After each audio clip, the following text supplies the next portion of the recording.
तस्मिन्न किञ्चन विहङ्गशिशौ विषण्णे दद्याद्दयानुपवनो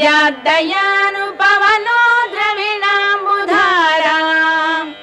अस्मिन्न किञ्चन विहङ्गशिशौ विषण्णे दुष्कर्म घर्ममपनीय चिराय दूरम् नारायण प्रणयिनी नयनाम्बुवाहः गीर्देवदेति गरुडध्वज सुन्दरीति शाकम्भरीति शशिशेखर वल्लभेति सृष्टिस्थिति प्रलय केलिषु संस्थितायै तस्यै नमस्त्रिभुवनैकगुरोस्तरुण्यै श्रुत्यै नमोऽस्तु शुभकर्म फलप्रसूत्यै।